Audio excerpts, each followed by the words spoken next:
Good morning students. हमने संस्कृत का पहला पाठ पढ़ लिया था, भारत बसंत गीति, और उसके मैंने क्वेश्चन आंसर्स भी आपको भेज दिए थे। कुछ बच्चों ने कर भी लिए हैं और जिन बच्चों ने नहीं किए हैं वो अपने HW कॉपी में उन्हें करके चेक करा। आज हम दूसरा पाठ पढ़ेंगे। द्वितीयः पाठः स्वर्णकाकः, सोने का कौवा। प्रस्तुतोऽयं पाठः श्रीपद्मशास्त्रिणा विरचितं विश्वकथाशतकम् इति कथासङ्ग्रहात् गृहीतो अस्ति। अत्र विविधराष्ट्रेषु व्याप्तानां 100 लोककथानां वर्णनं विद्यते। एषा कथा बर्मा म्यांमार देशस्य श्रेष्ठा लोककथा अस्ति।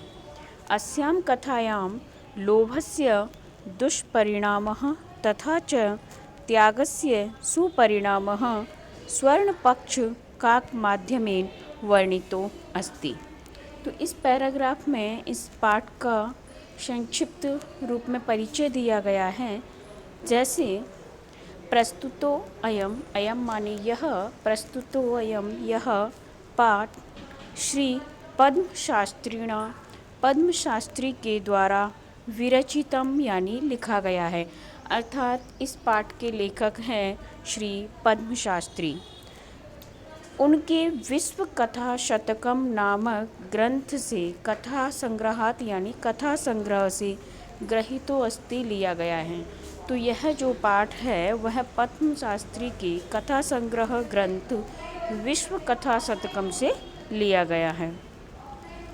अत्र माने यहाँ विविध राष्ट्रेषु यानी विभिन्न देशों में, व्याप्तानाम यानी व्याप्त, प्रचलित, शतम यानी 100, लोक कथानाम लोक कथाओं का वर्णनम विद्यते वर्णन है। अर्थात उनके इस कथा ग्रंथ में, विश्व कथा शतकम में विभिन्न देशों की 100 लोक कथाओं का वर्णन है। ऐशा कथा, ऐशा माने यह, कथा माने कथा, वर्म अर्थात म्यांमार देशस्य यानी देश की, श्रेष्ठा यानी श्रेष्ठ, उत्तम, लोक कथा अस्ति लोक कथा है।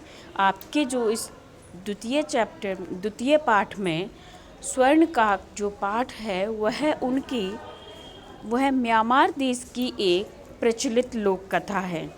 अस्याम कथायाम, इस कथा में, लोभस्य यानी लोभ का, दुष्परिणामः यानी बुरा परिणाम, तथा च और त्यागस्य यानी त्याग का, सुपरिणाम यानी अच्छा परिणाम, स्वर्ण पक्ष काक माध्यमेन, स्वर्ण यानी सोने का, पक्ष यानी पंखों वाला, काक यानी कौवा, सोने की पंखों वाले कौवे के माध्यम से वर्णितो अस्ति। अर्थात इस पाठ में लोभ करने का दुष्परिणाम और त्याग करने का सुपरिणाम बताया गया है। किसके माध्यम से?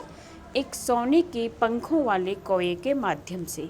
अब आइए इसकी कथा को पढ़ते हैं। पुरा कस्मिंश्चित् ग्रामे एका निर्धना वृद्धा स्त्री न्यवसत्।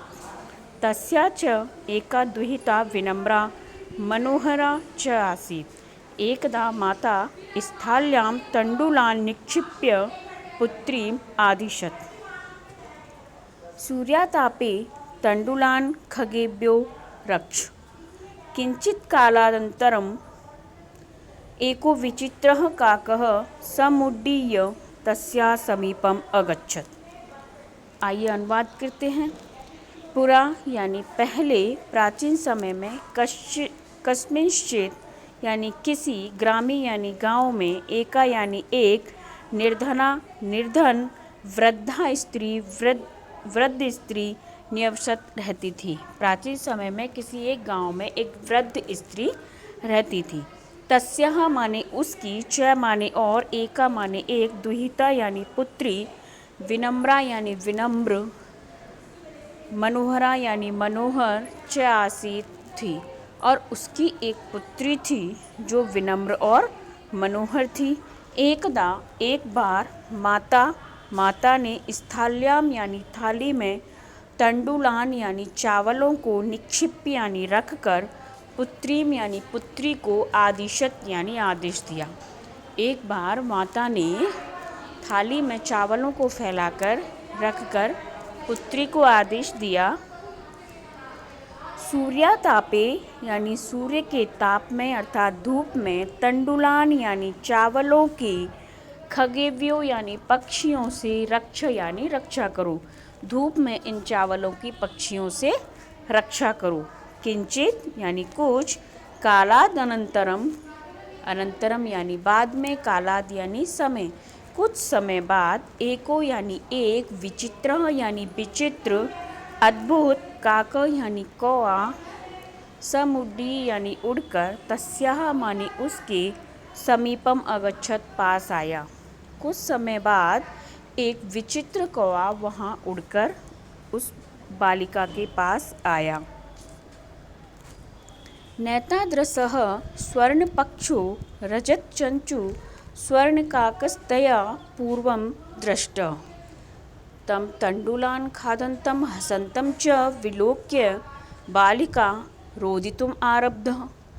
तं निवारयन्ती सा प्रार्थयत्, तण्डुलान् मा भक्षय, मदीया माता अतीव निर्धना वर्तते। स्वर्णपक्षकाकः प्रोवाच, मा शुच, सूर्योदयात् प्राक् ग्रामात् बहिः पिप्पलवृक्षमनु त्वया आगन्तव्यम्। अहं तुभ्यं तण्डुलमूल्यं दास्यामि।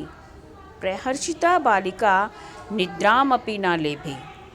इसका ये तीसरा पैराग्राफ है। नैतादृश न माने नहीं, ऐतादृश माने ऐसा, स्वर्ण पक्षो यानी सोने की पंखों वाला, रजत चंचू और रजत यानी चांदी की, चंचू यानी चोंच वाला, स्वर्ण काक यानी सोने का कौआ, तया माने उसके द्वारा, पूर्वम यानी पहले, दृष्टा माने देखा गया। उस बालिका ने इस प्रकार का सोने की पंखों वाला और चांदी की चोंच वाला कौआ पहले कभी नहीं देखा। तम माने उसको, तंडुलान यानी चावलों को, खादंतम यानी खाते हुए, हसंतम च और हंसते हुए, विलोक्य यानी देखकर, बालिका ने रोदितुम यानी रोना, आरब्ध यानी शुरू किया। उसको चावलों को खाते हुए और हंसते हुए देखकर बालिका ने रोना शुरू कर दिया। तम माने उसको, निवारयंती यानी रोकते हुए, सा माने वह बालिका, प्रार्थयत यानी प्रार्थना करने लगी, और उस कौए को, उन चावलों को खाने से रोकने के लिए वह बालिका प्रार्थना करने लगी।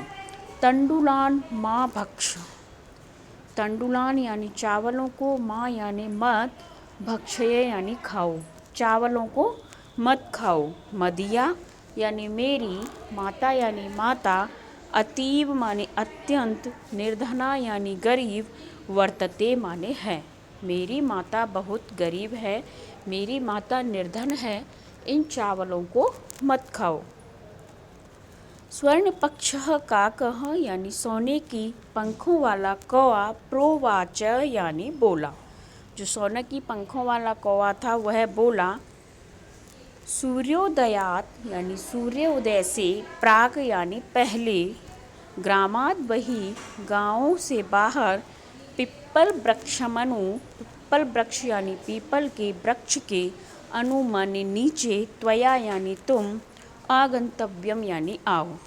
सोने के पंखों वाले कौए ने क्या कहा कि तुम सूर्योदय से पहले गांव के बाहर जो पीपल का वृक्ष है उसके नीचे आओ, ऐसा बालिका से कहा।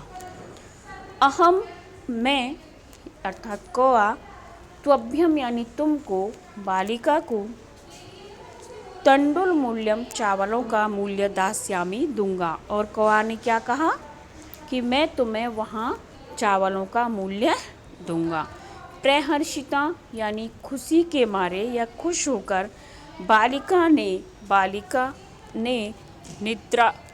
निद्रामपि यानी नींद भी, ना लेभे नहीं ले, अर्थात खुशी के मारे बालिका को नींद भी नहीं आई, वह इतनी खुश हुई कि रात को सो भी नहीं पाई।